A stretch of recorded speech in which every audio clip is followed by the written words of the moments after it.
ನಮಸ್ಕಾರ ಸ್ನೇಹಿತರೆ. ಇವತ್ತು ನಾನು ನಿಮಗೆ ಹೇಳೋಕ್ಕೆ ಬಂದಿರೋದೇನೆಂದರೆ, ದೇವಾತ್ಮಕ ಶಕ್ತಿ ಅಂದರೆ ದೇವರ ಶಕ್ತಿ ಮನೆಯಲ್ಲಿ ಜಾಸ್ತಿ ಆಗಬೇಕು, ಮನೆಗೆ ಏನಾದರೂ ಕೆಡುಕಾಗಿದ್ದರೆ ಅದು ನಿರ್ಮೂಲ ಆಗಬೇಕು ಅಂತ ಅನ್ನೋರಿಗೆ ಇದು ತುಂಬ ಒಳ್ಳೆಯದಾಗುತ್ತೆ. ಇದಕ್ಕೆ ಬೇಕಾಗಿರೋಂಥ ಸಾಮಗ್ರಿಗಳಂದರೆ ಒಂದು ಬಿಳಿ ಸಾಸಿವೆ, ಗುಲ್ಗಂಜಿ ಮತ್ತು ದೇವಭೂತಾಳ ಅಂತ. ಇದರ ಹೆಸರು ದೇವಭೂತಾಳ ಅಂತ.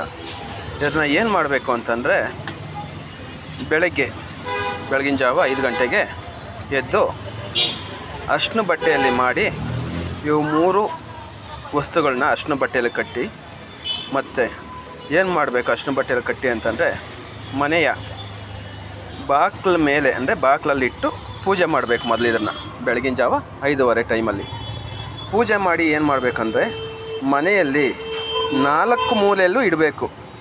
ಒಂದು ಪೂರ್ವ, ಪಶ್ಚಿಮ, ಉತ್ತರ, ದಕ್ಷಿಣ ಈ ಥರ 4 ಮೂಲೆಯಲ್ಲೂ ಇಟ್ಟು ಪೂಜೆ ಮಾಡಿ, ದೇವ್ರ ಮನೆಯಲ್ಲಿ ಏನು ಮಾಡಬೇಕು ಅಂತಂದರೆ, ದೇವ್ರ ಫೋಟೋ ಇರುತ್ತಲ್ಲ, ಫೋಟೋದ ಮೇಲೇನೋ ಇಲ್ಲ ಫೋಟೋದ ಹಿಂದೆನೋ, ಅದು ಕಾಣಿಸ್ಬಾರ್ದು, ಯಾರಿಗೂ ಜನಕ್ಕೆ ಇದು ಕಾಣಿಸ್ಬಾರ್ದು.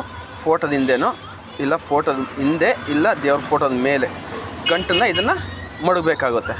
ಈ ಥರ ಮಡಗೋದ್ರಿಂದ ಏನಾಗುತ್ತೆ ಅಂದರೆ, ದೇವರಿಗೆ ಶಕ್ತಿ ಬರುತ್ತೆ. ದೇವರೇ ಶಕ್ತಿ, ಬಟ್ ದೇವರಿಗೆ ಒಂದು ಏನು ಅಂತಂದರೆ, ದೇವ್ರಿಗೆ ಒಂದು ಶಕ್ತಿ ಬರುತ್ತೆ. ದೇವ್ರಿಗೆ ಯಾವುದೋ ಒಂದು ಅಡಚಣೆ ಆಗೋಲ್ಲ. ಮನೆಯಲ್ಲಿ ಅಡಚಣೆ ಆಗದೆ ಇರುವಾಗ ನಿಮ್ಗೆ ಒಳ್ಳೆಯದು ಎಲ್ಲ ಒಳ್ಳೆಯದೇ ಆಗುತ್ತೆ.